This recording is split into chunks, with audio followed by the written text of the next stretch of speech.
Through the chair,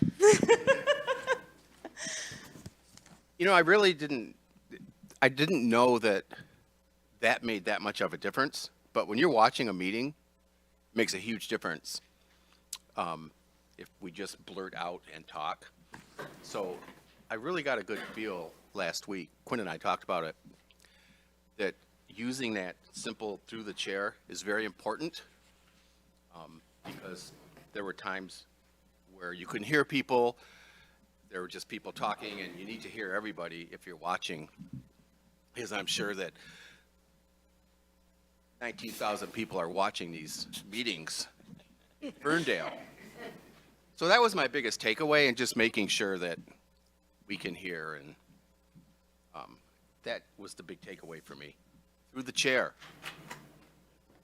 And making sure that you have the microphone when you are talking. Yes, definitely. Great. Through the chair. Thank you, Dale. All right. So what are we here to do today? We're hoping to begin coalescing around a recommendation. Because we are hoping to narrow, and because we have done such good work over the last 4 months, we've been meeting for 4 months now since I think it was September 14th was our first meeting. And we have looked at lots of options. We have talked through lots of different scenarios. We've done pros and cons. We've looked at the budget line by line. We have done lots of important work. And what we're going to do tonight is focus only on the possible recommendations that we think there is agreement on. So we're not going to go through every possible recommendation. We have them cataloged here. Certainly, once we get to the report writing, if there's more detail or if there's a correction or a wordsmithing thing we need to do, we can do that as part of the report writing. But tonight, what we're trying to do is find areas of agreement. So whatever information we need to discuss in order to do that work, we want to discuss. The idea is not to rush building consensus. That is not the idea. But the idea is to focus on building consensus. So that is how we will spend our time tonight.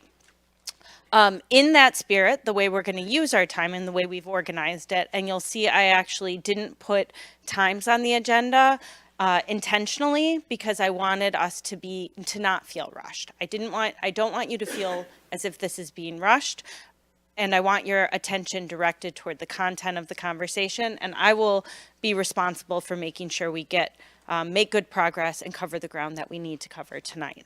We will also, of course, take a break at some point, but we'll just kind of feel it out, and if we need a break, we'll take a break, and if we don't want a break for some reason, we won't take a break.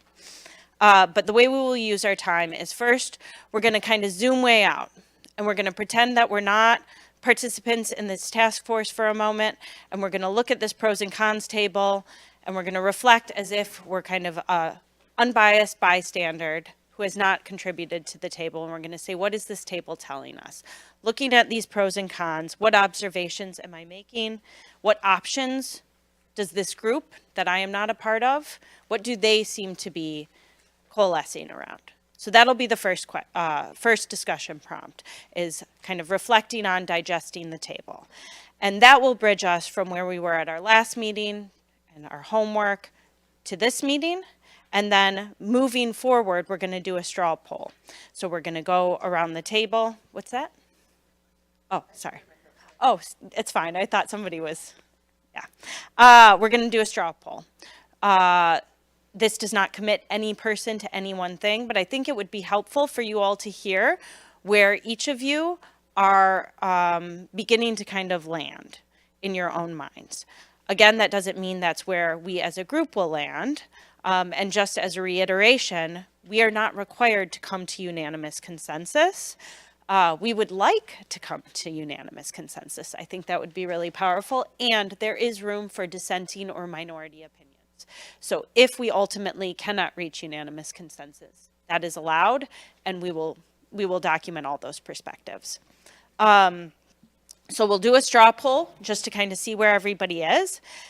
Then we'll have a discussion about, kind of how strong is your preference. I know some of you have kind of open minds. You have an opinion, but then you're also open to kind of work around the edges on these few issues. So we'll talk about what is that gray space that we can work within in terms of where maybe there needs to be some compromise. And then also we'll offer up perspectives that might be useful to one another in terms of building those compromises. So for example, if somebody said, you know, I can see, Dale, how you landed on that recommendation. I was landing there too. And then I realized there's this other thing that I wanted to weigh a little bit more heavily. And so we're just going to talk through that together. I imagine over the course of these two discussions, we will surface key questions that we cannot answer today. So we will parking lot those and take them back as we have all along the process. I know Joe has done a ton of homework on the questions and ideas that have come up previously. So as those rise up today, if they still remain as questions or concerns, he will speak to that. His team will speak to those questions. Others who have information can contribute to that. So we will be documenting questions and identifying any additional information you all need to come to a final recommendation. We'll do a kind of final gut check at the end to make sure we have everything we can have in terms of what is needed to come to final recommendation at the end of the meeting. And then we will have public comment and close the meeting. So that's how we plan to use our time. Any questions? Okay. All right. The other thing I will remind you, we want to hear from everybody today. It's really going to be important that everybody share perspectives and opinions. It's okay if you're not sure. That's an okay answer. But we do want to hear from everybody today. So if you're a person who tends to be quieter, we encourage you, and I will ask you, or Quinn will ask you to contribute. And if you're a person who contributes a lot, we're going to do extra good to have good listening skills today. Okay? All right. Thank you. So first prompt, zooming out, what observations would you make of the pros and cons list, and what options do you think the group is gravitating toward?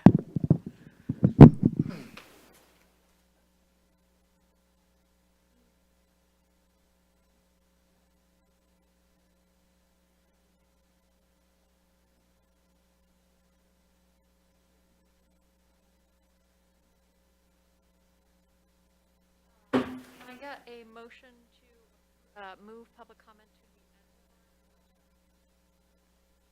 the end? Moved, but it is on the end of the agenda. But it's not on the. Thank you. Yes, I would make a motion to move public comment. Item 6 on the formal agenda. Moved by Kate, seconded by Kyle. All in favor? All right, motion carries. All right, and so Brittany, discussing this as a group or? As a group. As a big group. Okay, great.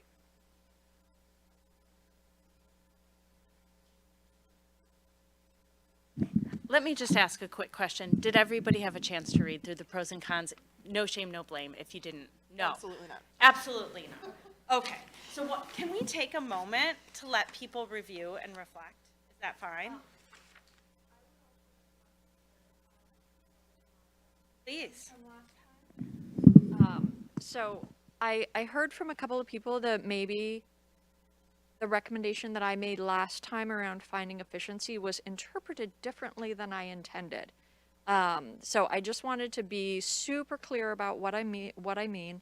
I did write something up. If you have recommendations that you want to include, I encourage you to write them up, if only because it saves us as we write the report from having to, write it down later. So my recommendation is a formal, transparent review of city spending. The outcome of this review would be increased efficiency in program operations while keeping service levels as is or better.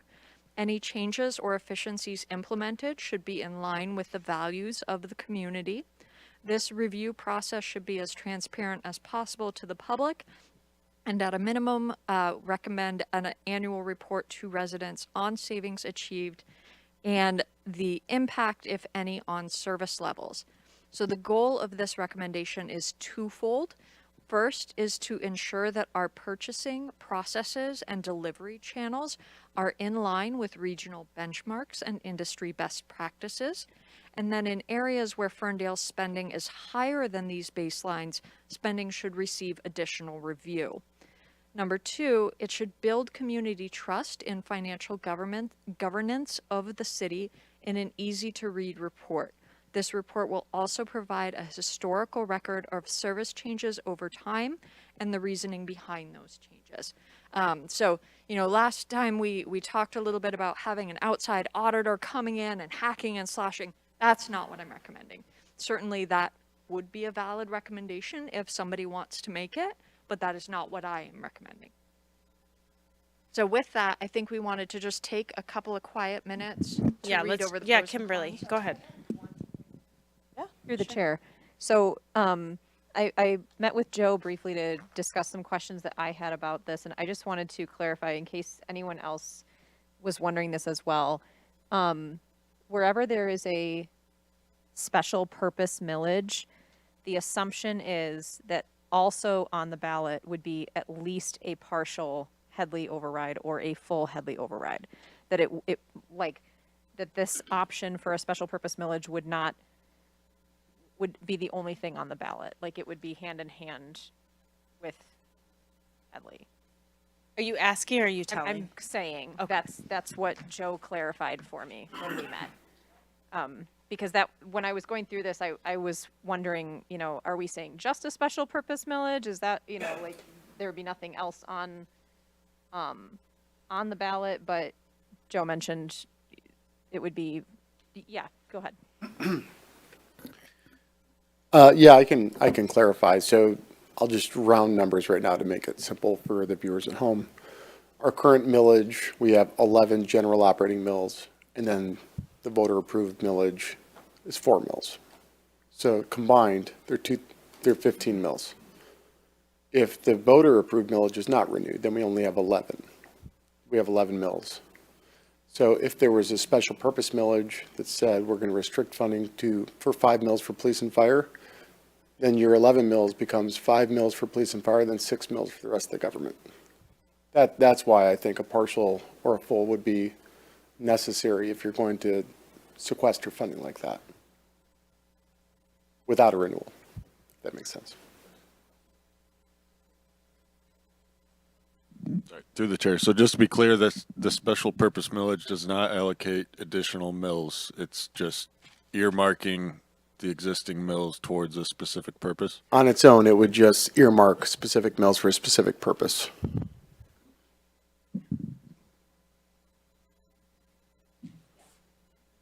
All right, any other comments or anything? All right, let's take just a couple of quiet minutes to read through, note any questions that you might have, and then we'll begin Brittany's, responding to Brittany's question.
We need one more minute? Through the chair? One more minute? Or you good? Everyone good? All right, observations, outside in, pretending you're not part of this task force. If you had read this, what observations would you have? Brooke? Don't make eye contact with me or I'll call your name. Made eye contact. Rookie mistake. Um, so going through the table, there were some general observations. It seems there are a give and take between increasing property taxes while also having the budget possibly go down dramatically. So how do you balance finding the money that could go away without a renewal of the Headley versus not burdening certain parts of the population, et cetera, et cetera? How do you not burden your newest residents, most likely, with while also maintaining the strategic plans and services that brought them to the city in the first place? And then, you know, taking into consideration the Cobalt survey, citizen voice sort of thing, what are the things that people want in this community, and how do we get them without burdening those people? And then, you know, so it's a lot of give and take, back and forth, lots of pros and cons. Some of the pros and cons are kind of like in the middle. I color coded mine because I like color coding things. You know, good versus bad versus kind of in the middle. What, you know, which ones have the most what I consider to be good, which ones have the most what I consider to be bad type thing. And then I think one of the other kind of underlying things that has been through a lot of our discussions is also long-term versus short-term, and how any decision that we put forth, or, you know, we all may have different opinions of what, you know, should be the solution for this. How is that going to affect long-term versus short-term as well? Good. Excellent observations. Other observations that Brooke did not name? Yeah, Kimberly. Through the chair, you know, there's the pros and the cons list, you know, approximately how much people's taxes would go up or down depending on, you know, which of these options. One thing that stuck out to me though is, you know, in looking at the no renewal option specifically, you know, you receive immediate and much needed tax relief in the amount of blah, blah, blah. But in the cons, it's like you would lose all these other things that wouldn't just go away. You know, my first red flag, if I'm someone outside looking in reading this, would be, okay, well, then how might we pay for, you know, things like the services that would be cut, because we would have to keep paying for things like snow removal and pickup and all of that. So would it really be a savings? That was a big thing that jumped out at me. Good. That services may continue for those who can pay through other means. And for the services that can be provided in such a way. Good. David, do you want to share yours? Observations? Okay. Jeffrey, what about you? Oh, I have the mic. Thank you. Through the chair, what I'm finding when I'm talking to people is a general huge misunderstanding of what the city would do with this money and what has been done with the money from the last Headley. And I've heard crazy things about, we made marijuana legal and somehow this is all tied in, and this is another crazy thing that the city's trying to do to get more money out of us. And in my trying to say, well, okay, this is what we're doing and this is what it is, this is what we need the money for, and Haven't found any fat anywhere, like I promise. They kind of just have a general distrust, disbelief. So some of the people I've interacted with, and now that I have a job as a bartender, I have been interacting with a lot more people. They've kind of pre-decided already. Even if I could tell them how important it is, what we might lose, I'm like, no more new taxes. And that's how it's going to be. There's a number of landlords that come in to the establishment I work at, and they're very concerned about having to raise the rents for everybody and how that will affect them. But also, they don't want to lose the city services that are bringing their renters in. And so we need to be very succinct with how we write this up so people do understand. And those are my general observations. You looked like you had something. One of the last things that you said made me think about, there was nothing that had no pros or no cons, right? Like all of these are a balance. And I think that if we can even get that level of acknowledgement from some of the people who say they've already made up a mind, one way or another, that might just be an achievement of just acknowledging that there is there needs to be some thought given to it. And then I've been thinking about equitable impact. I can't control that my taxes are different than my neighbors because of the term of my residence. I didn't make that choice. I didn't ask for it to be that way. And that perhaps, and this is something that came to me tonight, it wasn't necessarily in my comments, but a more equitable choice may fall to things like bonds or property tax, because those are, items that will impact homeowners in the same way, regardless of your tenure in the city. Obviously, it's based on your value, but your tenure doesn't impact it in the way that Headley rolls back your property tax. Said, the more equitable choice would be bonds or property tax. I'm sorry, income tax. Oh, geez, income tax. I even wrote it wrong.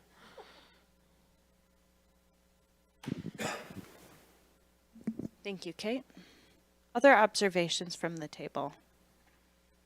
Meaning the table of pros and cons. Yeah. Through the chair. I think like the first one, it really stands out. No renewal. It's obviously on the table, and like seeing the numbers, it does, like it would be a significant impact for citizens, right? Like if they just see the dollar amount and know what they could potentially save, like that could draw a lot of people to it. But when you look at the length of the cons list, I think really most citizens aren't involved enough or have the knowledge to really know and understand what that impact would be. I think, like, just from my standpoint, until we got into this, I didn't realize how small of a chunk of my taxes is just earmarked towards the city and city services, right? Like, if we increase taxes, that doesn't mean even the city's getting all of that, right? So I think educating people and doing that, and I think it's clear too that we need some sort of vehicle towards getting towards the facilities task force recommendations, just all of us being there and seeing those facilities and having more knowledge of how desperately the city needs them. And on top of that, just employee retention and attraction comes along with that. So I think, at least in my eyes, I don't really see no renewal as an attractive option, but then there's some other ones out there like the income tax, even though it has a lot of complications, could be a more equitable type option like that. So still a lot of uncertainty, a lot to be discovered still, but I think it's good to have a succinct summary like this. Through the chair, I remember a time in my life where, oh, the Headley's going to save me money. Yeah, we got to vote that thing in. And I would never do that now. I wouldn't think of it now. When you look at no renewal, $27 a month, most of us would get back in taxes. That's 63% of us. 27% would be maybe $45 a month. 9% of us would save $73 a month, and 1% would save $73 per month. In order to maintain our facilities and our services in this town, if you break it down that way, that's what's been very enlightening to me about this whole process, is it's not that much money. We're all afraid of taxes, taxes, taxes, but it's really not that big of a deal at the end of the day for us to pay a little bit more, for us to have an outstanding community, nice facilities, great public safety and fire departments, and good city services all the way around. So that's kind of been my takeaway from the whole thing, is we have to educate our community about this stuff. And that you're not going to save a lot of money if Headley comes to fruition. That's all I got.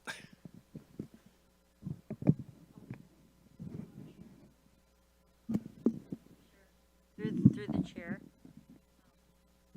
piggybacking on what he said, I definitely think that we're in a tight spot. The city is financially, and when we look at the cons and this no renewal, there are a lot of them. And I like the way Dale broke out the cost per month as well. I think that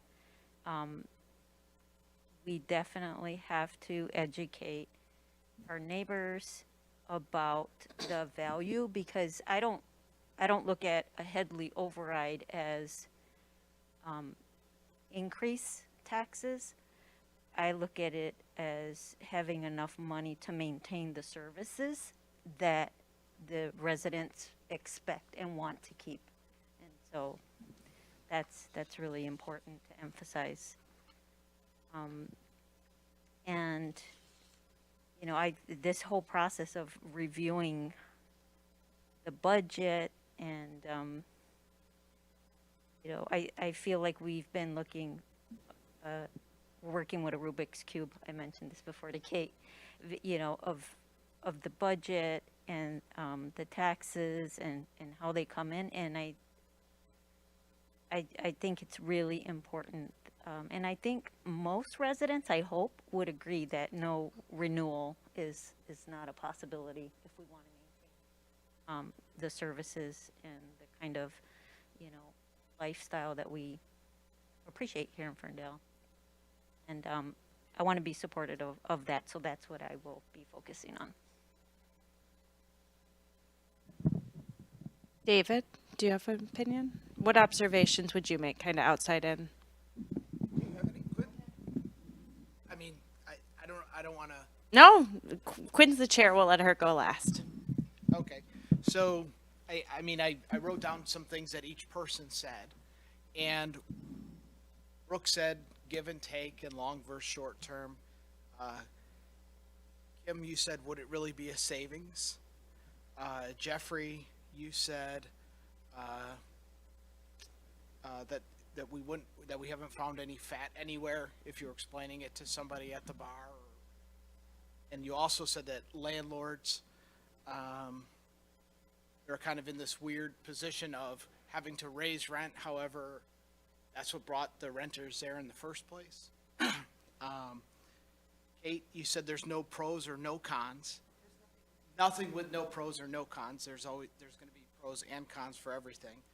But you also talked about an equitable impact. That, you know, bonds would be more equitable, or an income tax may be more equitable. Kyle, you said that there would be a significant impact if there's no renewal, right? And then we had Dale, Alvita, all said that it's not that big of a deal because it's not that much money. But maybe it's not a lot of money to one particular person. However, we are talking about a lot of money. $4 million is a lot of money. And I feel like there's got to be an in-between. I don't feel that, I think the easiest answer is to say, Headley override, let's go full blast. I think that is the easiest answer. But I do feel that there's got to be a give and take here, and I do feel that when we ask questions about efficiency, I'm not so certain that the city has actually really focused in on that enough in the past. We knew that the Headley Act, we knew that this was going to sunset in 2025, since 2015. And when we've asked the question, what have we done for significant savings? What have we done? It's kind of, we had some things, but I don't feel like there's been a real focus on that. And I feel like an in-between is in order. I feel like there's got to be some sort of give and take between the easy answer and a more, because I think that this does mean a lot. So those are my observations.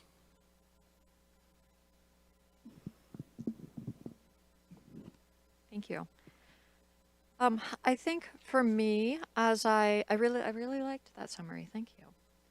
I think for me, I'll kind of echo what a lot of you had said, you know, as I looked at this and started to realize, you know, if we did no renewal, over 60% of people, over half of people would save less than $330 a year. Obviously, their whole property tax bill is much higher, but that's $27.50 a month. Now, I know that there are people for whom $27.50 a month is a meaningful sum of money, and we can't forget that. You know, it might not be life-changing for some of us at this table, but it is meaningful for others. You know, on the other side of the scale, you know, a full Headley override, 60% would pay at most $300 more per year. I was really surprised at how narrow a band we were talking about. You know, we look at 90% in a no renewal situation would save less than $45 a month. And most would pay on the low side of that, closer to $27 or less.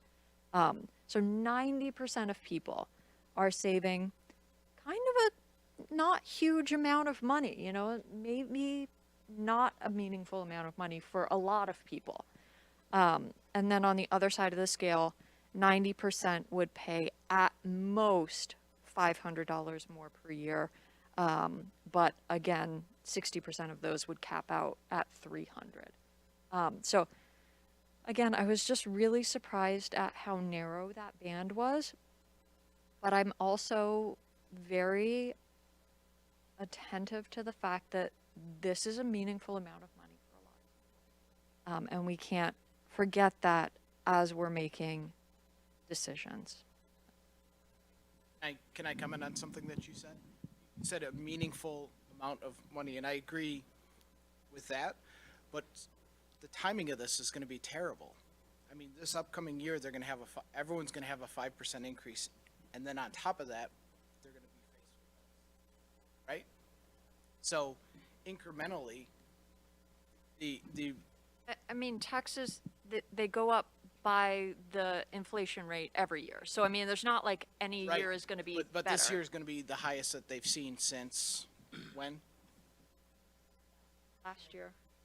Oh, I thought it was much. Last year was 5%? Okay. It was the first time. But last year, you're talking about the what year we're in now? Okay. But it's gonna go up again, right? Another 5%.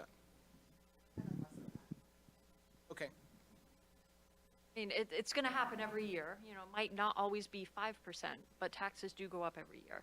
So, I mean, we can't really say that one year is necessarily much better or worse than. Okay.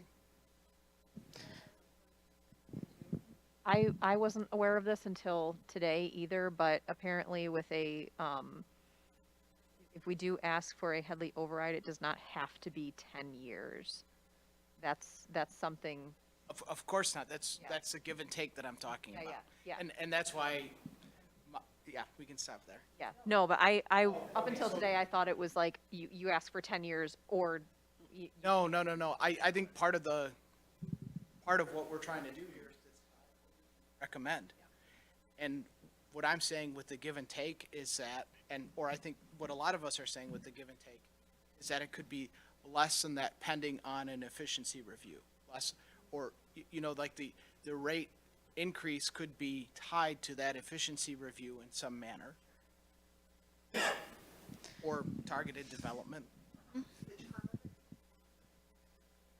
The length and the amount. Okay, so what we're going to do now, thank you for that. I appreciate it. I appreciate how well you listen to one another. I was really impressed by that. So thank you for listening and also for contributing your thoughts. All right, you each should have a note card. What I'd like you to write down, and again, this does not require you then to continue to believe this as the right way, but just right now, you are the king or queen of Ferndale. You are going to make the decision on your own about what is to be put on the ballot. I want you to write down what that is on your card. We're going to go around the room. We're going to share it as a starting point for understanding how far or close we are in terms of preferred approach.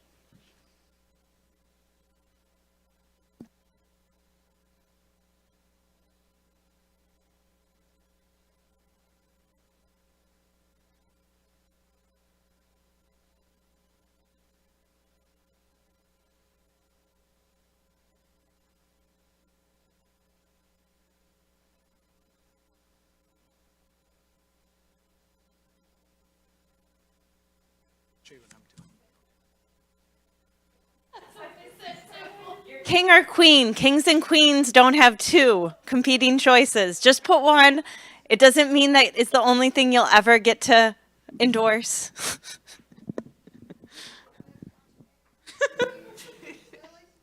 This will be the hardest thing they've ever done. Can we do it by secret ballot? That's what these were. We're going to share it.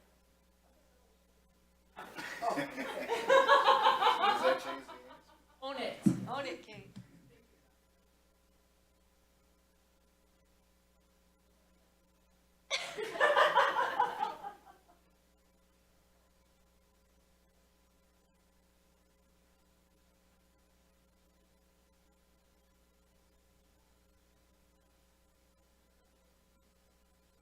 Remember that you can speak to some of the other options that are on here too. This is not a pick one of these things. Like, some of them are mutually exclusive, others are not. So if you have one of the mutually exclusive things, multiple of the non-mutually exclusive things.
moment. It's all right, we need a grab more pizza. Sorry. Great time for a break.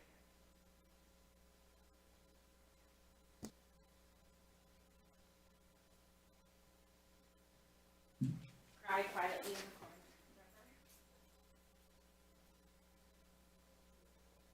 I know. I was like, not in public.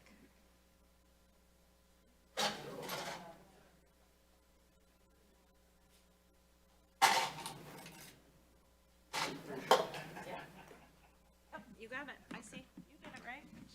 But either, pick one.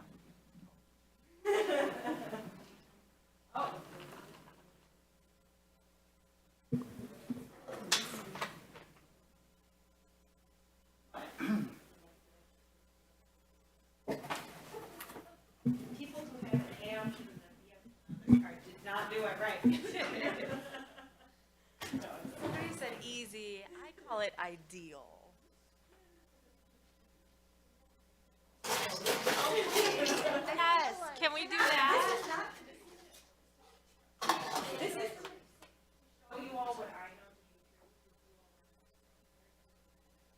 Well, if we all did a closed ballot ranked choice option, I bet you a graph would be amazing to see how close we are. An hour to achieve that. So we're going with index cards and markers. Come on, whip a survey up real quick. We're going old school. Yeah. Straw poll.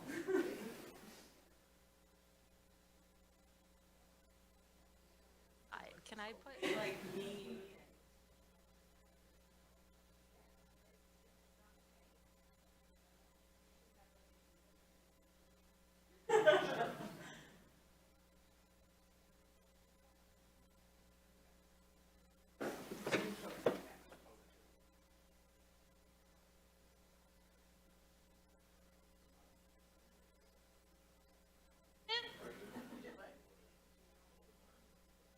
Well, Brittany just I know you had an A or B option. Memories were? whipped her head around and looked at me.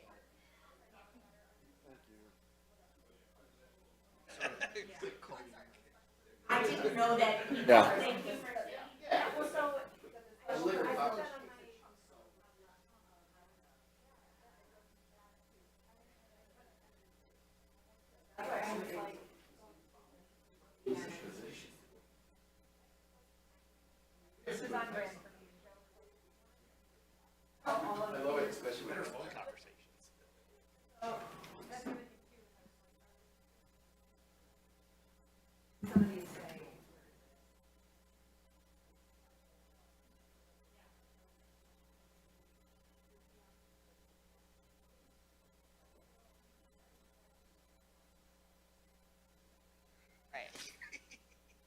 Yeah, I wrote down that.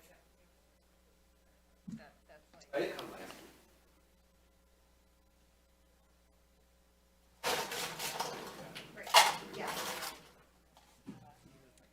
Wasn't sure it was an dog. That's what I thought. No, that's for my fraternity.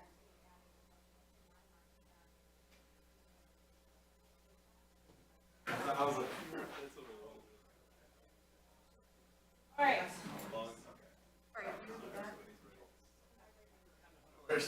Yes, same. Yeah.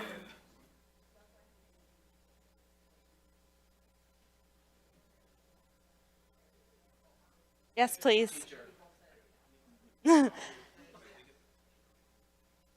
All right, through the chair.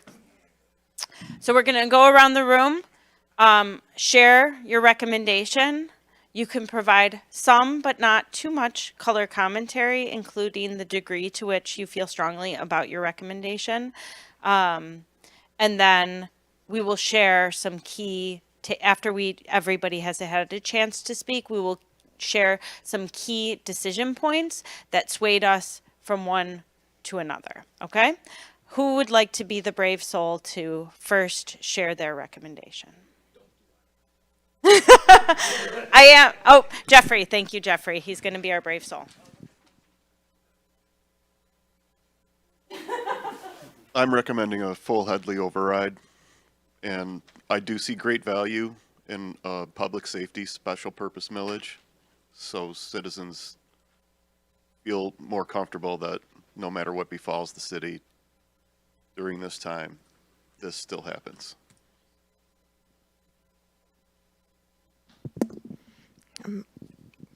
Tweaking mine. Okay. Oh, okay. I'll start and then maybe. Okay. So what I think I want to say.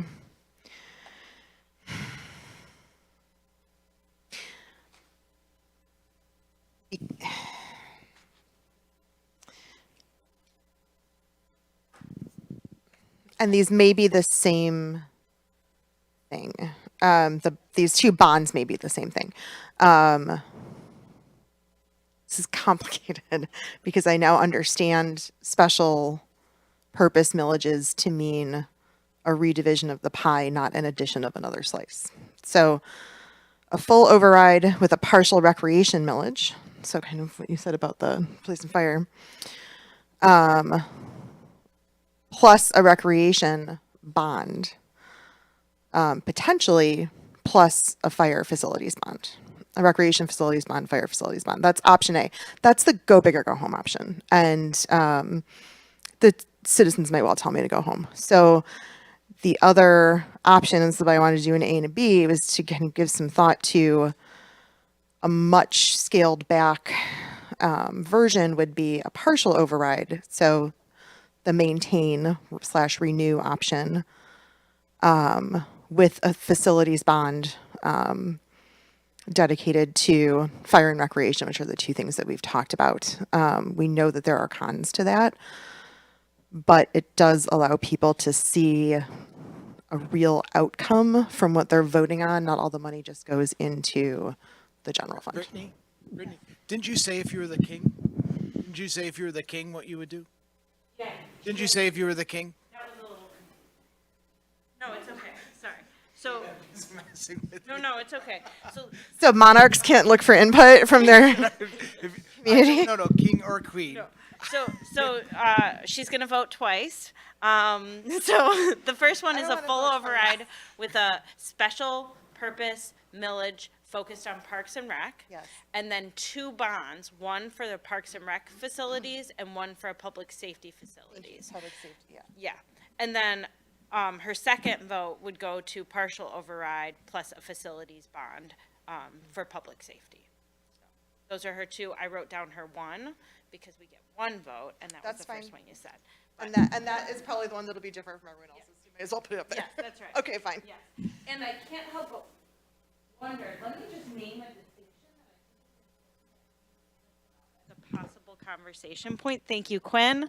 We're going to look out for each other tonight, which is, I think what you're suggesting is that these be separate questions on the ballot.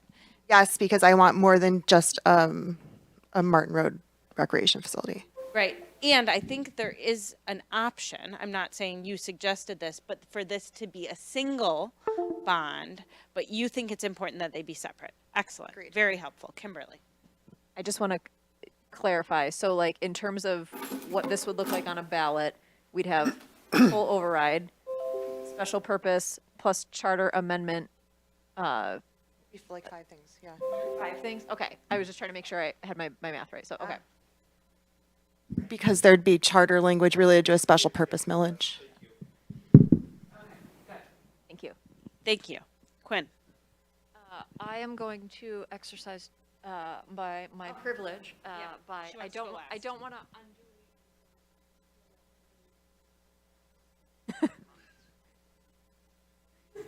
undo. Okay, so I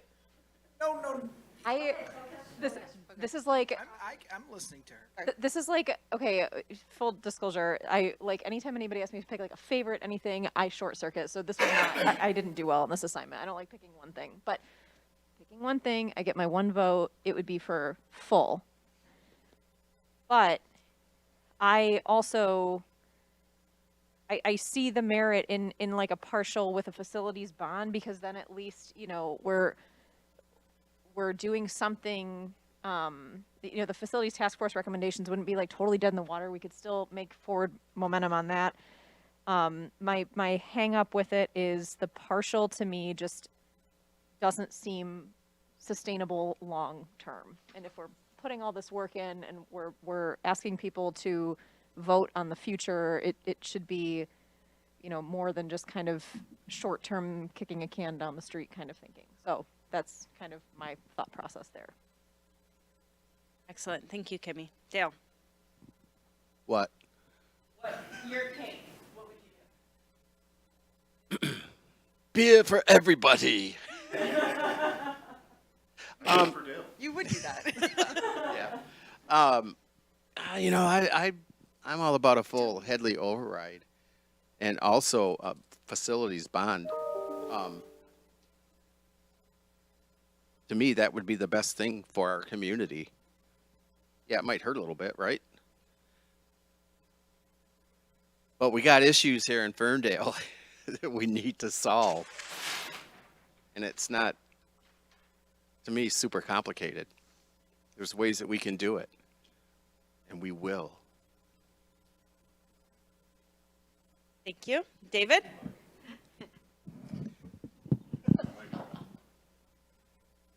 Did you want to drop the mic? All right, Is that what you wanted to do at the end of that? I'm gonna call us all back to order. We're gonna get through this tonight.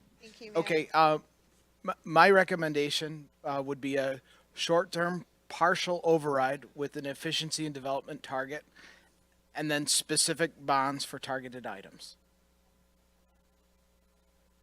Partial. Plus, Efficiency and development targets.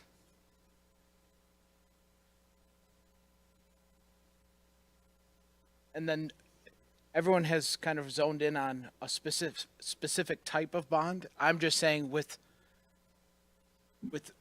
specific bonds for targeted items.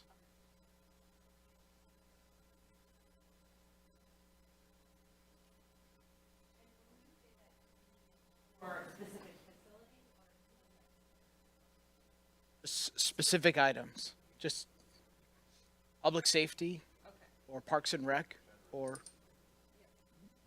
You're saying just generally earmarking buckets of money for things that the not community having it be in the wants. general fund. Yeah. Things that the community wants. Through the chair to clarify, though, bonds would have to be for an asset. Capital building. Millage is Okay, operating. then maybe I used the wrong word. Millage, Special purpose millage. bonds or millages for specific items. this would be in addition. Village in addition. Yes.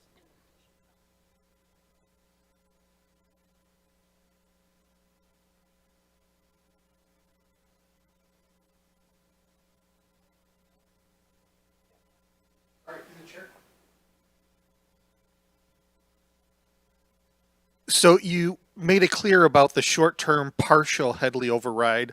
Are you looking for the earmarked millages to be a short-term as well, or are you looking for those to be indefinite?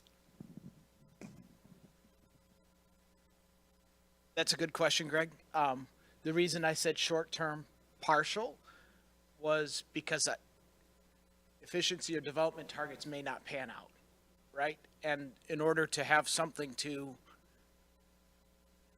give it a go, and if it doesn't work, then you have these other options. So I don't know the answer to your question. Can you say it again? I'm sorry. I think it was,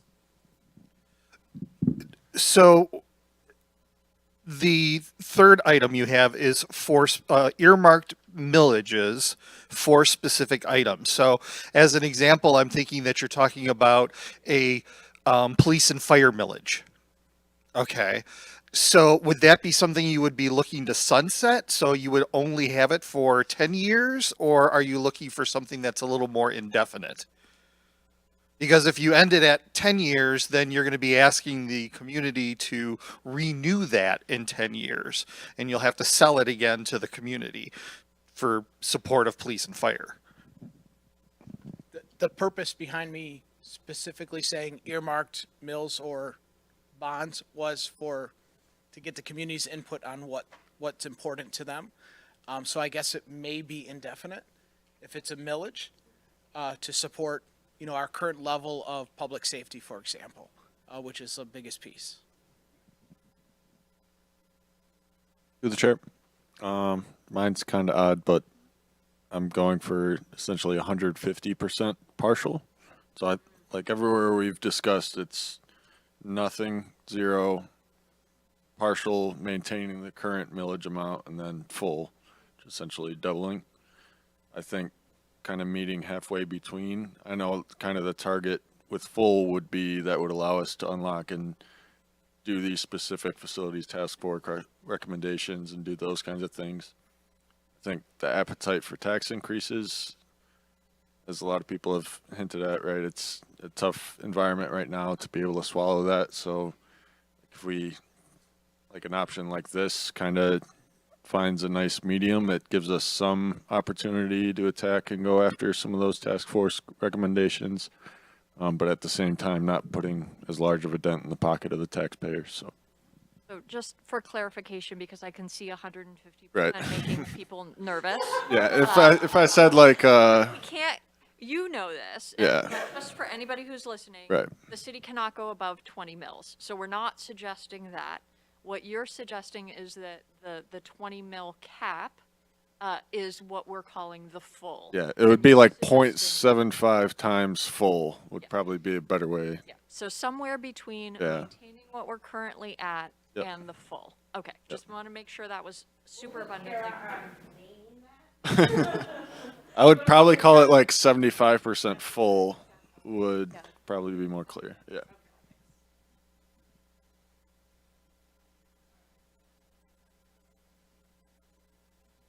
Are we still speaking through the chair? Okay. So, so my suggestion is full Headley override, limited, like 5-year, and then special purpose millage for public safety.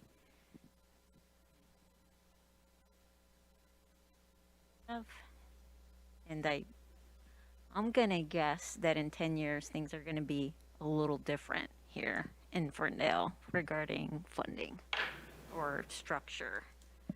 It's just a guess.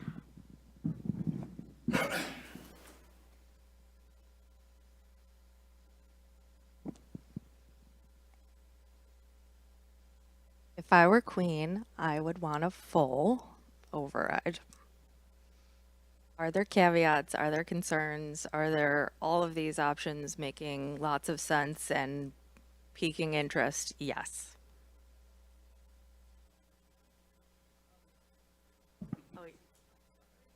Oh, yes. Well, thank you all for being super honest. I know that this is not easy. It's not easy to put yourself out there. I would recommend a partial renewal. I do like, I like the idea of maintaining where we're at and looking for some other opportunities. I think that a special purpose millage for facilities, if we're going to do something like Kyle's suggestion, does make sense to me. I do recommend that we are looking for efficiencies. I do recommend that we consider some form of educating residents around property tax disclosure. Although, what that could look like remains to be seen. And I do recommend that the city investigate income taxes. It is not a magic bullet that's going to happen in the next year, maybe not in the next 2 years. I don't know how long it takes to set this up. But just looking at, I believe it was Battle Creek, correct, has one. I looked at what they're bringing in per capita and what that would mean if we did the same amount of income tax. Now, there's a whole lot of assumptions in there, but it would be about $6.5 million.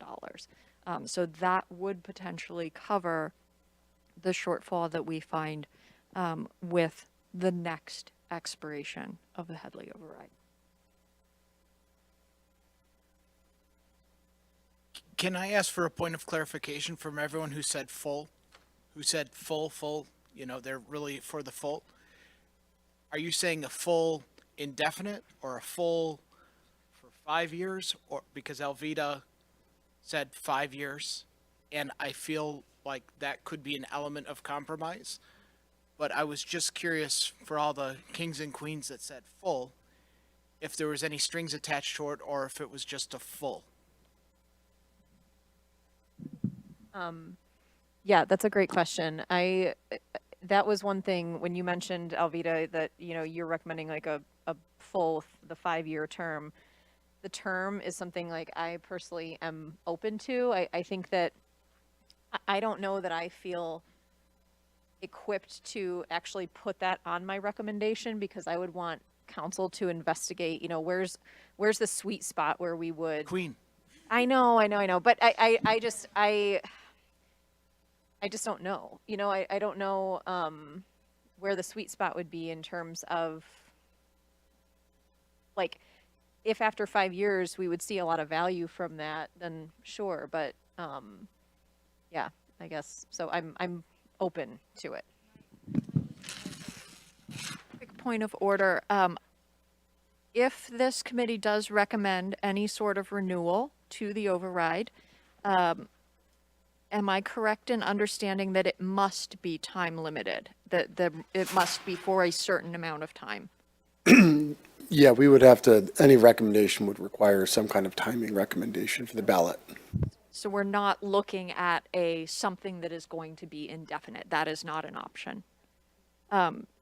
Joe, there is a question as to why it must be time bound. I don't know that I can get a legal answer from our bond counsel.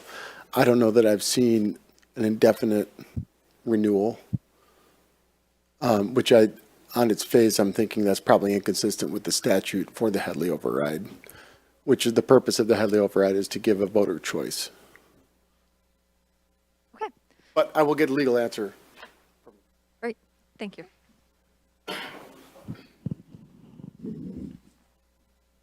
Full, because I don't want to lose any of my city services, and I don't want it to take half an hour when I have my heart attack, and I don't want to go into an ambulance where we're paying someone $13 an hour because we outsourced that. Full. So no time limit? Oh, sorry. I was a full as well. I agree wholeheartedly with Jeffrey. Personally, as a long-term resident, I don't plan on going anywhere. I want to keep the services I have. I like where it's going. I want facilities updated. Do I also want parks and all of that stuff as well? Yes. So when I say full, I'm pie in the sky, full, 10 years, great. Am I open to 5 years? Yes. It's one of those things where I've taken what I want as a citizen of the city. I've taken what I've heard about what others would face. I've taken, all of these pros and cons, right? And what's important to me, 1, 2, 3, and that's where I pulled my recommendation from. And there was somebody who mentioned to me this idea. So I recall that at some point, I came to you because at some point the city council chose not to levy the full amount. I'm looking at you, Joe. Joe told me about this. And so there's that possibility. So I just wanted to point out, just because there is the capacity to tax at a certain millage rate, doesn't mean that the city council has to choose that every year. And the other point is, you had mentioned, I think it was you, Joe, something about the city council could pass a resolution about, under what circumstances they might not levy the full amount or something like that. I'm sorry. I just wanted to have that piece of that conversation. Yeah. Before I get to that, I want to clarify my Headley answer. The reason it can't be indefinite is because it always rolls back. So you will get 20 mills with a full, and then eventually that's going to roll back, and then that puts you in another question. do you want to restore it back to 20 at that point? That's what I mean by it can't be indefinite. So to that point, yes, the voter approved millage, that is a council policy. And an example, when Greg was on council and Coulter was a mayor a couple times, after the millage was passed in 15, as we've seen, the recovery in Ferndale started happening in 16 and 17, which hadn't happened prior to that, right? So council unanimously chose not to levy the full 5.4 mils that was approved. They actually cut 1 mil and chose not to maximize the millage, and that is subject in a year. What council doesn't have purview over is the general operating millage that is not voted on, just the charter one, which right now we're at 11 mils. Through the chair, I will say one thing that is attractive to me about maybe a shorter term is that we've seen how much our needs as a city have changed in 10 years. That's a long time. That 5-year term would allow us, a shorter window to reevaluate, different options like an income tax, in the 10-year. That's my thought on that. For my, sorry, just to answer David's question about the term on mine. So we do a 3-year budget cycle in the city of Ferndale, so a 5-year override. When I think about contract terms with our unions and our budget cycle, it just doesn't give us a very long runway for planning and consistency. So if I can't have it be forever, if I have to put a term on it, I do think it's important to revisit this and to do processes like these. I think we have had amazing community involvement and raised the understanding of what's going on, sort of with city spending every time we've done this exercise. I think this table's really valuable. So I guess I would think, because of budget cycles and whatnot, that 10 years provides more stability for our city staff to plan. I do like the idea of making some recommendations to council about benchmarks and decision points and things to investigate, though. Things to aim for, things to investigate. Through the chair, a partial Headley override wasn't attractive to me. Repairs, our facilities are already in bad shape. That's going to have to be put on the back burner again. That's a problem. It's hard to find qualified personnel for public safety and fire. As it says here, it's a temporary Band-Aid. Those were the things, and I think being on the task force really illustrated and helped me realize that, yeah, we need, a partial's just not going to do what we need it to do. That's how I saw why I chose full.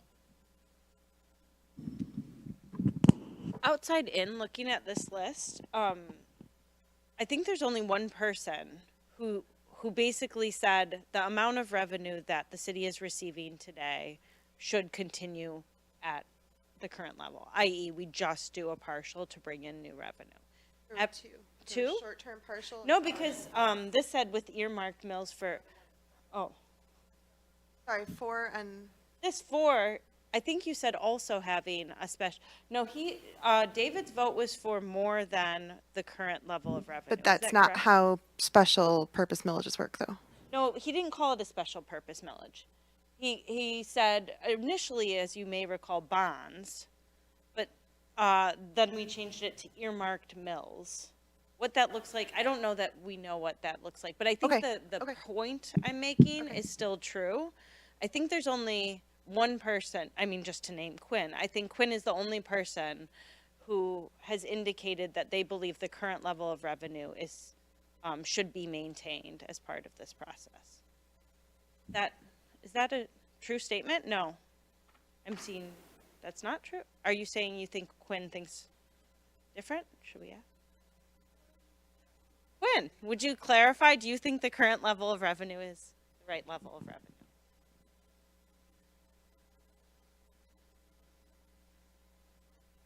When you say it that way, there's a so there are more considerations in my mind than just whether the revenue is the correct amount of revenue. Would I love to see a ton of money coming in? Would I love to repair our facilities? Absolutely. Yes, I would. Would I love to do some of these other things? Yes. Do I think that it is the right thing to do to ask residents to pay more money? I don't know that that's the right thing to do. And that's why I want to have look at some of these other things, look at, you know, how can we become more efficient? Do I think there's $4 million in efficiencies? No, I absolutely do not. But I think every little bit counts. Do I think that income tax could fill the gap? Yes. I think that just based on quick numbers, yeah, I think it could. And so maybe the partial is a Band-Aid, and it's a Band-Aid until we can get some other things going. Quinn, I think you're saying a partial plus, and which is exactly, which is what I'm trying to say too. A partial plus, like a partial plus something to fix issues that we've uncovered during this task force, but not a blanket full increase, full override for everybody, essentially. Like there's leeway. We're looking for revenue, but also for savings. Sure, I think that's fair. I mean, I'm recommending that we investigate multiple options, right? Like I don't have just one option because they are not mutually exclusive.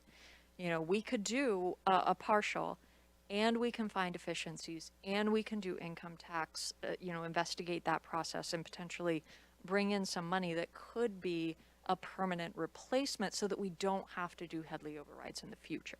So in other words, something else other than a full, like, yes, we recognize that the level is not sustainable, but you can get to a sustainable level through savings or something else, which would be sort of specific millage, or in your case, you're saying an income, or further explore an income tax or something different other than a full just override. Right, I'm saying a partial with investigating other options. So I think that, yes, okay. Other clarity questions? Then my next question. So recognizing that most, but not all of you, believe that the current level of revenue is insufficient, and that additional funds are needed either for, to be direct, looking at most of, listening to and then looking at those who said specifically what they thought additional funds were needed for, it seemed that facilities, whether it be Parks and Rec or public safety, I heard a theme of that. So I wonder if those of you who endorse some form of facilities bond want to speak to what makes you feel that that is an important addition to either a partial or a full.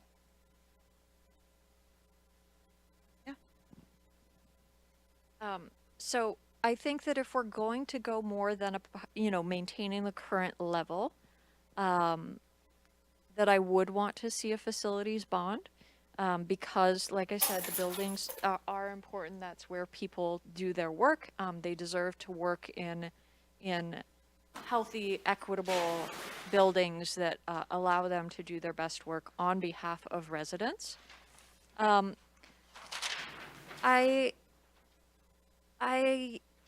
am interested in a Parks and Rec bond. I think that it's definitely worthy. You know, like you said, it has been underfunded for a long time.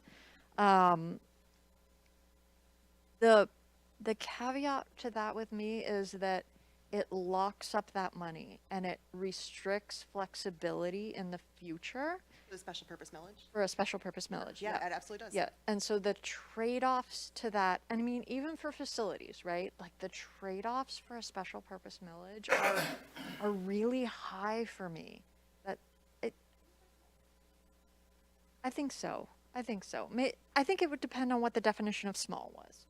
I was suggesting Parks and Rec because in terms of the percentage of the budget, even if it were doubled, is so much smaller than like public safety. Right, right, and that's leading to public safety. I would not propose a public safety special purpose millage because public safety is already such a high portion of the budget.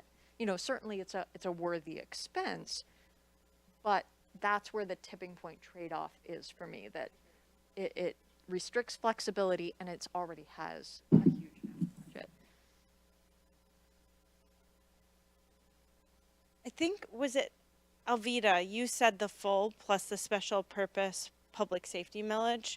Would you want to speak about kind of how strongly do you feel that it be a special purpose public safety millage as opposed to, for example, a facilities bond for public safety, or just generally? I guess I'm flexible on whether it's a public safety bond as well. I felt it was important to earmark it, although it is a large part of the budget, because I know that it's going to continue to increase. I hope that it won't, out increase revenue in, let's say, 10 years. The 5-year cap that I recommended, I really feel is important on the full Headley override, because I hope that the city will be able to pivot if it needs to with regard to taking advantage of other opportunities with regard to revenue in a broader sense. I mean, we don't really know what's going to happen with legislation or anything that's going to change the revenue. And none of us foresaw COVID, and it took a long time. Well, even the recession that impacted revenue and service and hiring, and we really can't ignore that. We don't know what's going to happen in 10 years. So I feel very strongly that if we can put the city in a position where it can pivot in some way, 5 years is a good thing to re-examine, although I know it makes it inconvenient with contract negotiations. That's just a reality, Kate, that's a fine point. But I'm definitely open to the bonds as well. And I emphasize public safety because I think that's really great. I think that's one of the things that the community really wants as an anchor. We want to make sure that we're safe and that we can sustain those services and that commitment. And if stuff changes, in 10 years, hopefully, if we do go with a bond for public safety, hopefully we can be a beacon of service in public safety for other communities around us if things change. That's my hope. I just want the city to be flexible. David, did you have something? I just wanted to point out, and if I heard wrong, please correct me, but most of the people who said full, they're in some form or another mentioned public safety, mentioned fire, mentioned emergency services, right? So that's okay. And do you notice that in part, I'm having a really hard time remembering who put each, because you are also thinking that having some sort of either special purpose or facilities millage focused on public safety? Say more about, or you just noticed? Well, because Elvita said short-term, short-term. Yes. That aligns with what I said. Yes. Yep. She said special purpose millage. Yes. Everyone who said full, well, not everyone. I can't say everyone, but a lot of folks that said full, did mention public safety concerns in their full. Yeah, Kimberly. I would say I'm probably the only one that didn't. I just want to clarify that. That's not something that I think should be a priority. I think to Quinn's point, public safety has 30% of the budget right now. That's considerable. So I would say, in terms of if we're being asked to prioritize, it would be full in facilities for me. Through the chair, I'm a full plus facilities as well. I think that the police and fire have a lot of the budget already.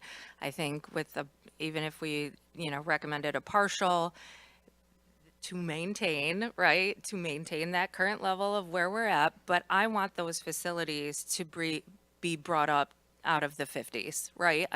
I want to be able to attract the long-term police and fire who would then be housed in those facilities. So I think, if we were going to put a special anything, bond, millage, whatever, I would want it to go towards facilities over a public safety. Okay, but what I'm saying is that there's kind of alignment here in that,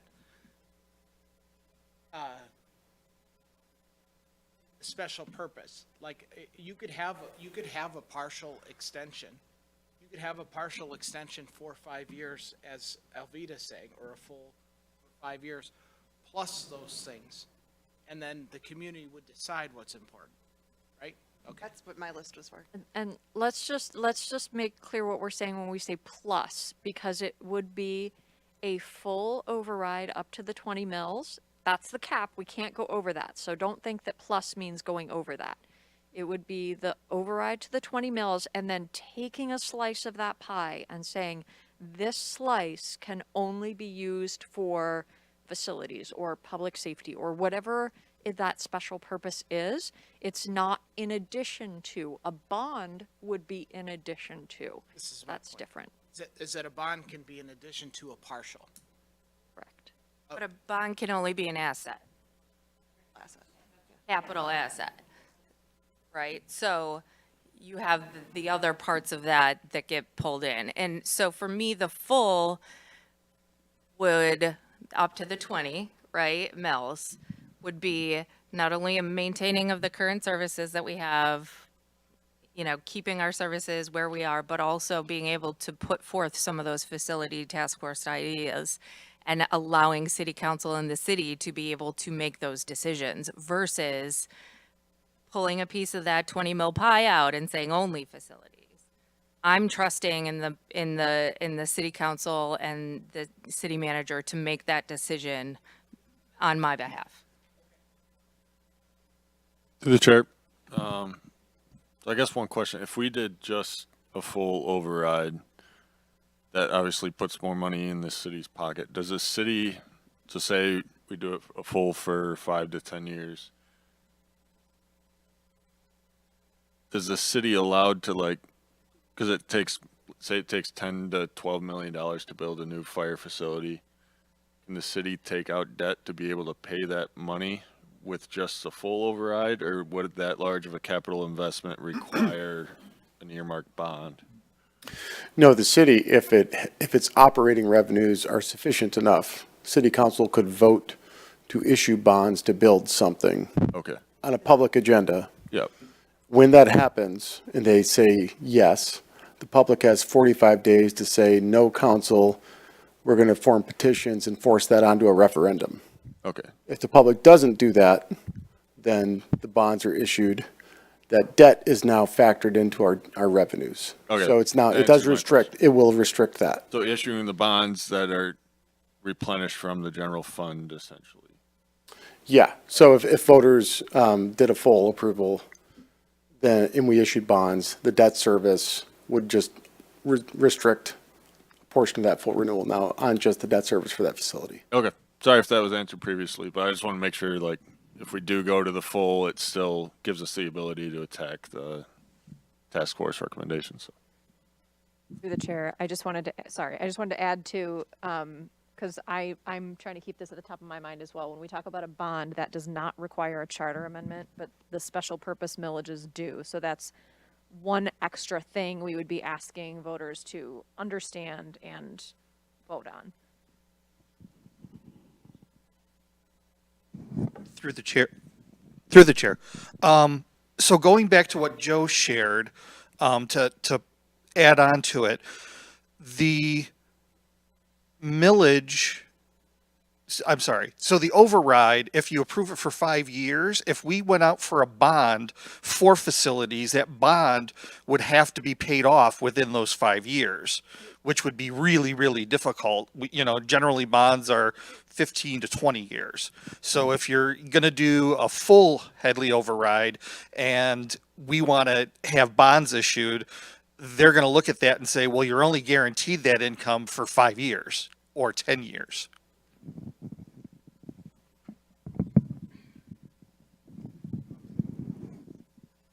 Oh, thank you. All right. If there is not a volunteer for this, I will do it, but I'm going to welcome somebody to put on the table a compromise option that you think we could coalesce around.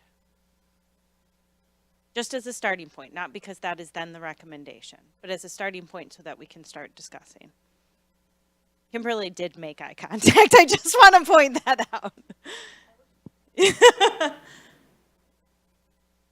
right. I'm going to start with the compromise option just for purposes of discussion. So I wrote here an override of some sort. I'll go with what Kyle said of 75% because it's a compromise, plus a facilities bond, plus, some sort of additional directive about considerations that would be important, like some sort of report about efficiencies or investigation and report, maybe development target, something like that. So plus something. So facilities bond plus efficiency development report. And we can debate each and every one of these components or the whole thing together. What do you like? What do you not like about this?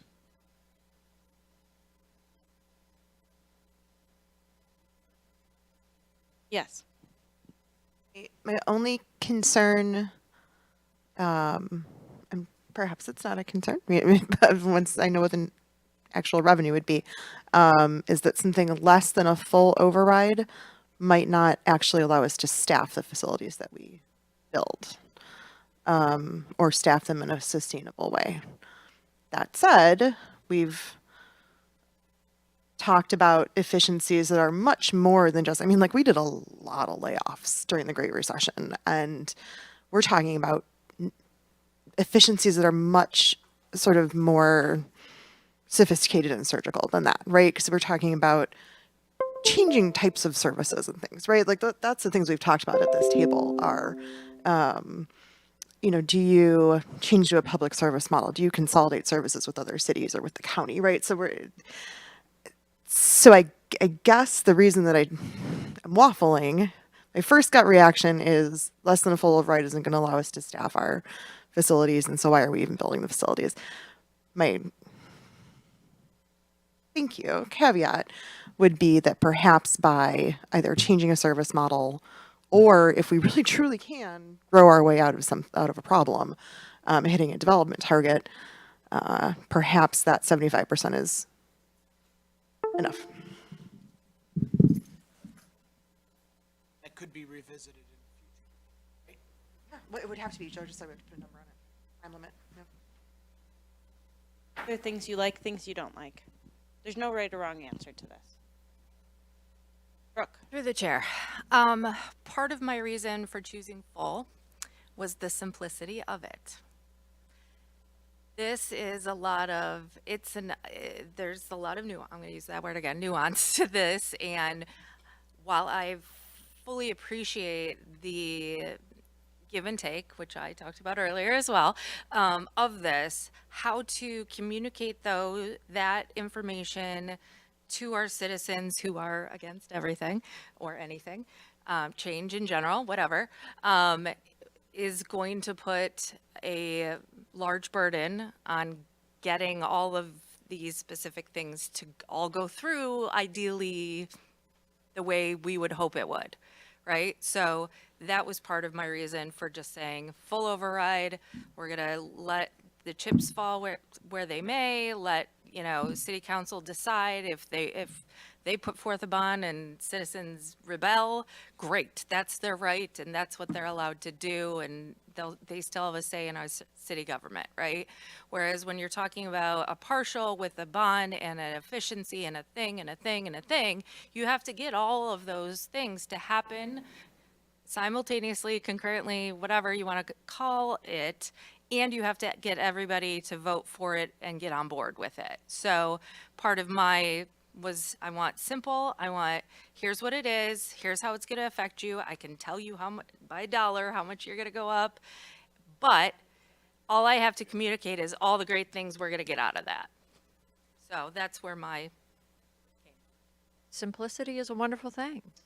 I did just want to clarify. yes. Of what we have on the board, just as a talking point, the ones that citizens would actually need to be aware of is the override of some sort and the bond.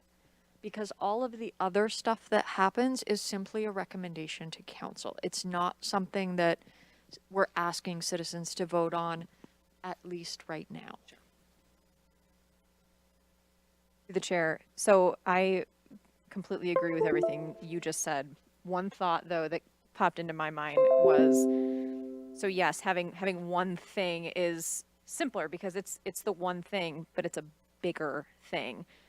So my thought is having two things that are maybe smaller and more digestible might potentially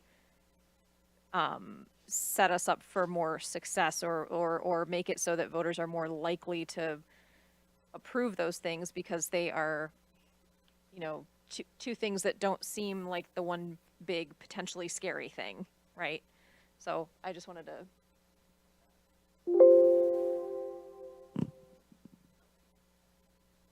Through the chair, and to counterpoint that, I see exactly where you're going with that. If we were to go with this, would we be okay with only one of those two passing?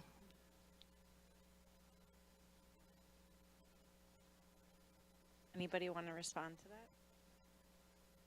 I think the advantage to oversimplify would be if only one passed, then we get something. Whereas if the one thing that's on the ballot doesn't pass, we get nothing. Now, one of these things is a much bigger thing than the other, but that's, my 2 cents. Yeah, Greg. Through the chair. So before I say anything, my role here was really for clarification on issues, but I have a suggestion if you are welcome to it. But I don't, that's not really not my Would like to role. invite Greg's suggestion, or is, okay. Okay. So your recommendation doesn't have to be something that is just for one time.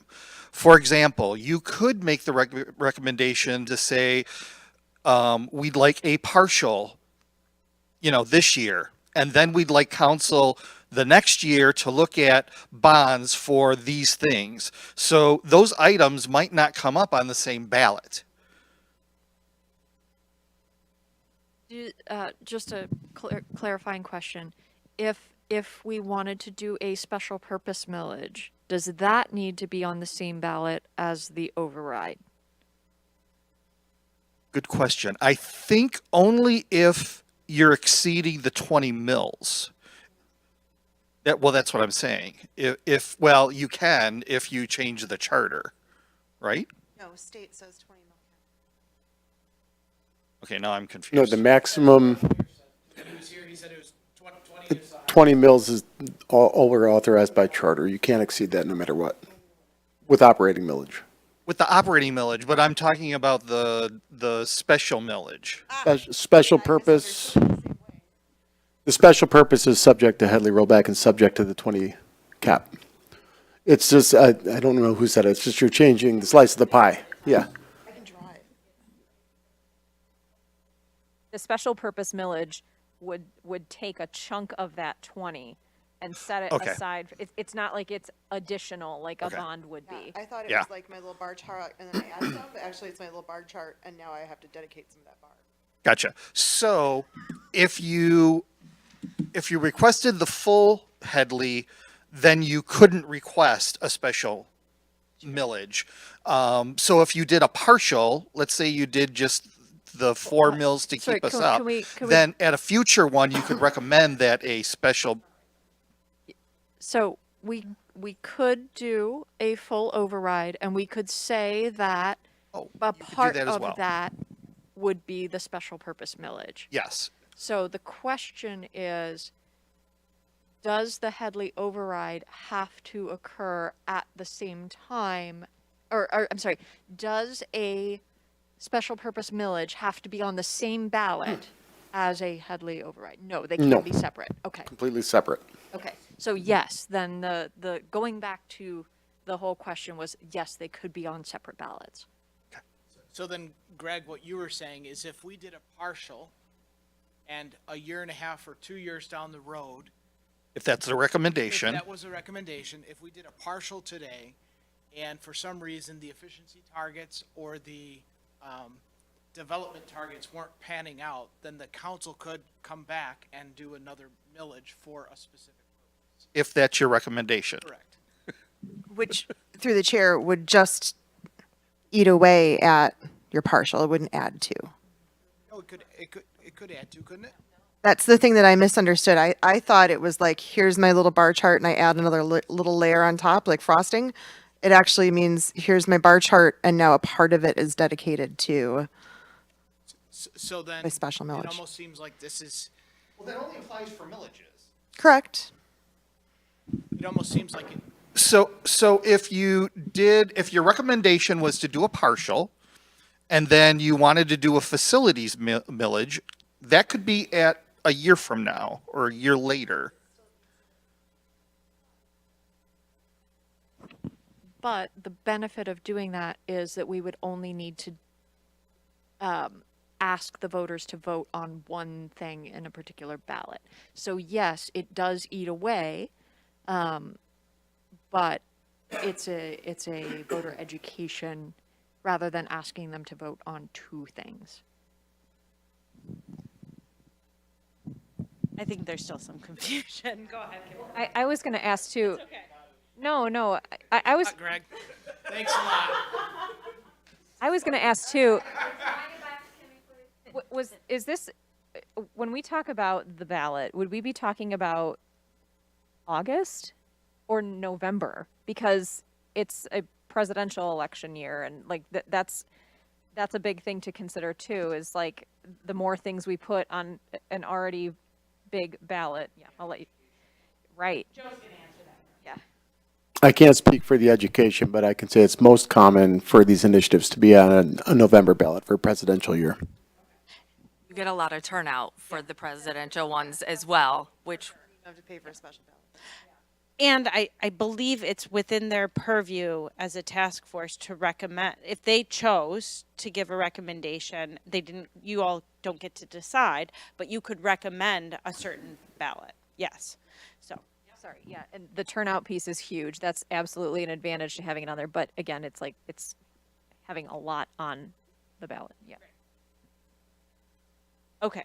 So I feel like we're floating around two things. So there's the camp that say, I want a full override. It gives the most flexibility. We can still do the facilities investments, which I feel, I'm paraphrasing, so if this is not right, tell me, but which I feel is necessary. We only ask one question. It's real simple. We got a message to the voters. We need money. We could even say we need money for facilities. I think you could also do like the city council declaration where they say, and we'll use the money for. Yeah, city councils also can typically offer a resolution after they adopt a millage. And it says, this is our public declaration or intent of how to use it. And then that resolution could also impose requirements on me, for example, on what reporting I would have to do for how that millage is expended after it's adopted. This is like, I think, correct me if I'm wrong, but when we talked about mandates, it's a local mandate. That would be a local mandate that the city, would impose on itself? Would impose on itself, yeah. Okay. So there's the camp who say full override, simple, easy, can do all the things I think need to be done. There's the camp that say, no, I want a separate facilities bond. I want to check in with this camp because this camp has not been the camp talking. What would you say in favor of keeping the facilities bond as a wholly separate thing? If that is your position. And maybe people have changed their minds on that. That's okay too. Yes, Kate. I like voter choice, and I like not having to cannibalize my general fund in order to repay my facilities bond. Okay. So would you say? That's why I listed it separately. Yep. So, well, your original, just to be clear, and let me just check in with you, Kate, that this is still your ideal. Kate is putting on the table full override with, on top of it, a facilities millage. Dose. With, yeah, 2 facilities millages. Bonds. Bonds. Thank you. I'm saying the word that you're hearing, but in my mind, yes. Yes. Yes. Yes. Public right. safety facilities bond. Yes. Well, they'd have to be for facilities. Yep. As well as in mine, a restriction on that as a special purpose millage for Oh, for Parks the and Rec. extra override. That's what you were thinking. So the full override and then dedicate a portion of that to Parks and Rec that's what the top 2 are. And then the next 2 are bond. Yes, good.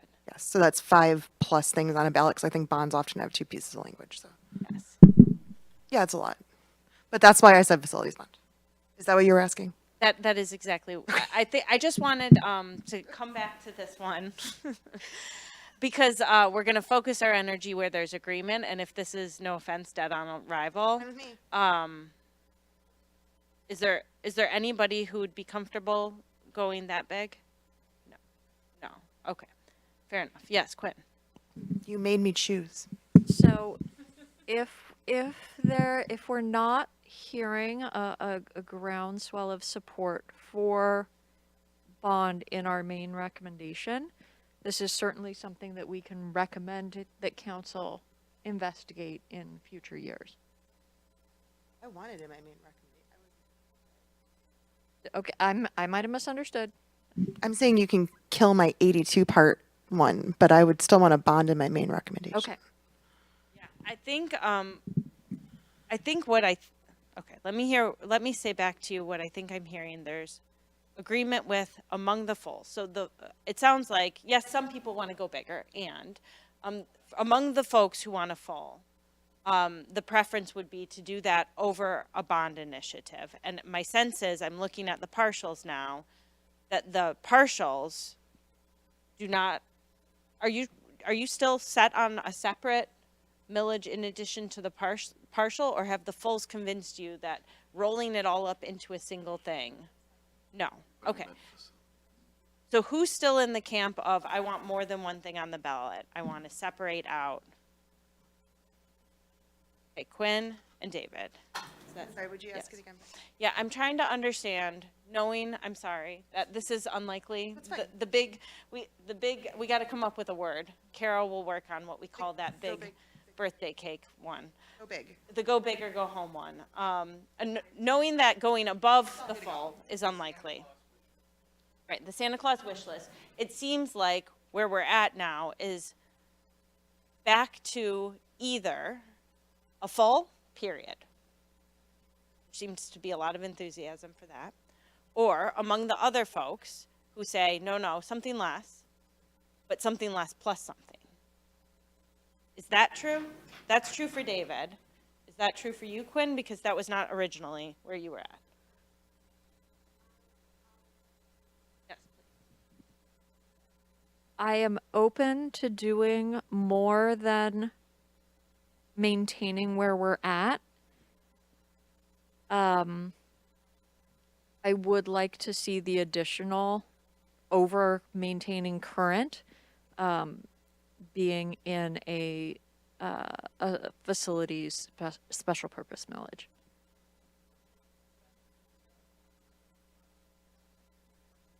Correct. I am not opposed to a bond, but I am not personally recommending a bond.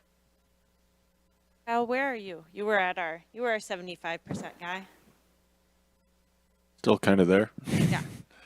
I think like like the taxes are very serious. Like as someone who came here, I bought here 4 years ago.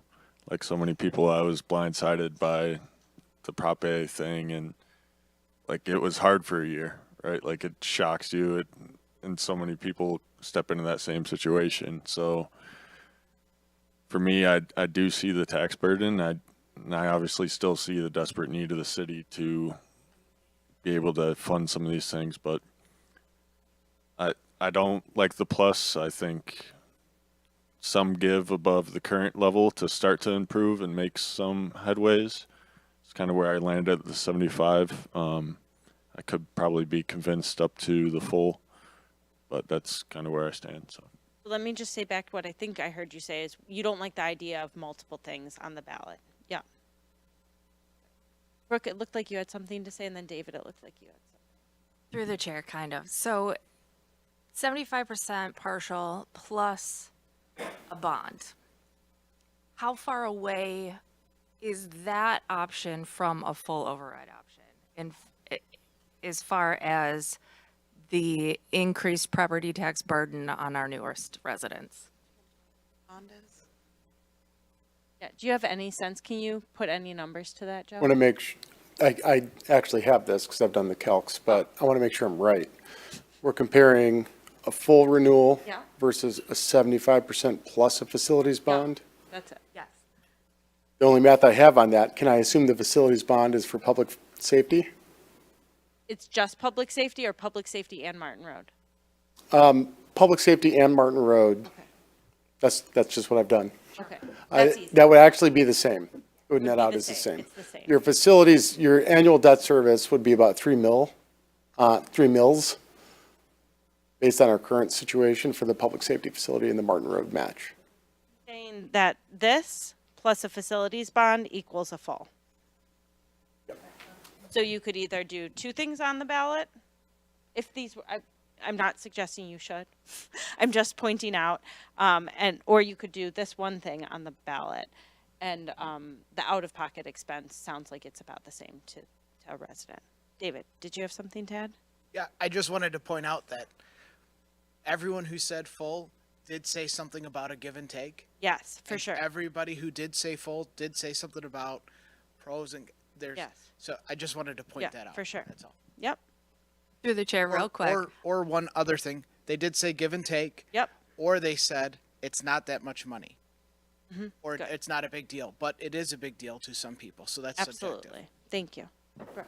For me, I want the full plus the efficiency and Yeah. reports and income tax opportunities and resolutions to look into those things and all of that too. But that's where my give and take comes in. Yes, I want the city to be better at it, being more efficient, doing these things, looking at the outside income tax, whatever opportunities, development opportunities, to then the next time this all comes around, I'm looking way long term, right? Like the next time this comes around, maybe we don't have to ask for a full again.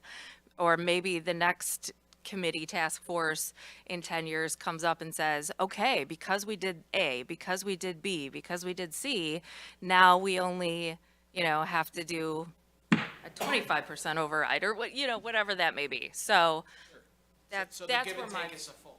The give or take is the full plus looking for the efficiencies, the development opportunities, and ways to bring new income into the city for the long-term future. Yes. That's my give and take. Okay. Go ahead, Joe. Just going to offer an observation. The income tax seems to be mentioned quite a bit. And it is okay to recommend whatever the millage recommendation is, that council produce a report for an impact, a local income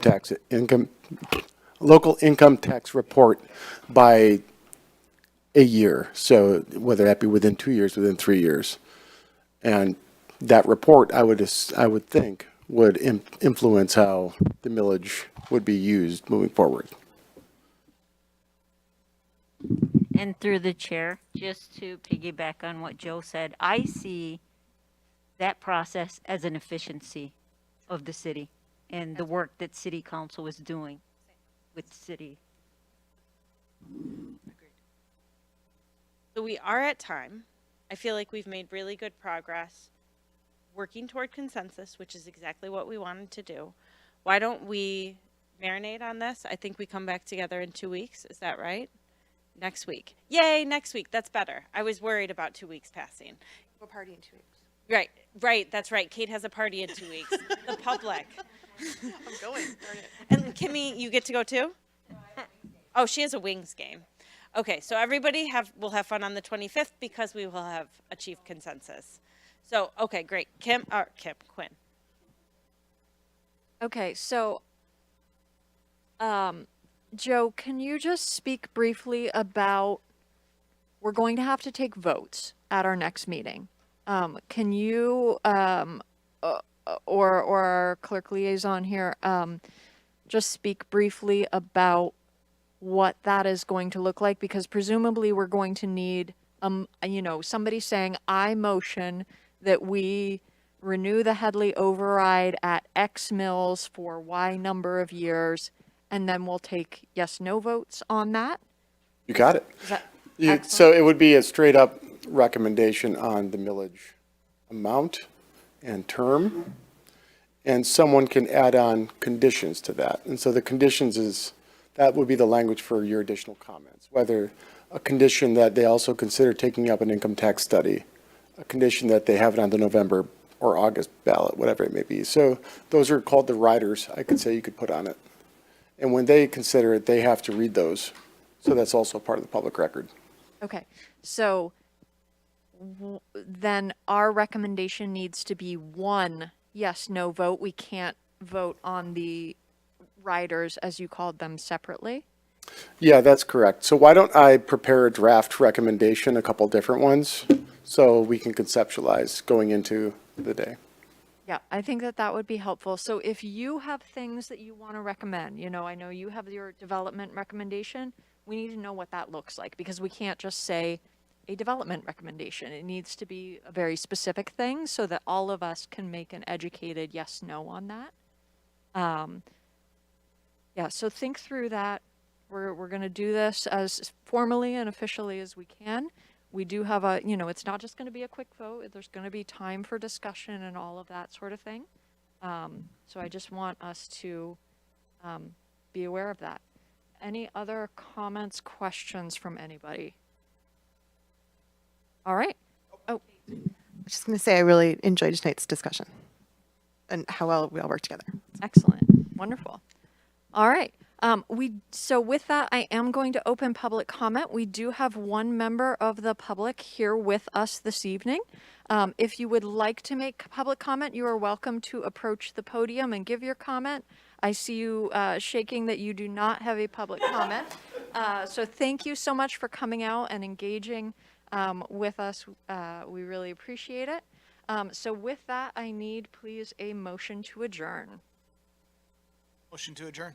All right, motion by David and seconded by Kimmy. All in favor? All right, motion carries, and we are adjourned at 8:05 p.m. Thank you so much.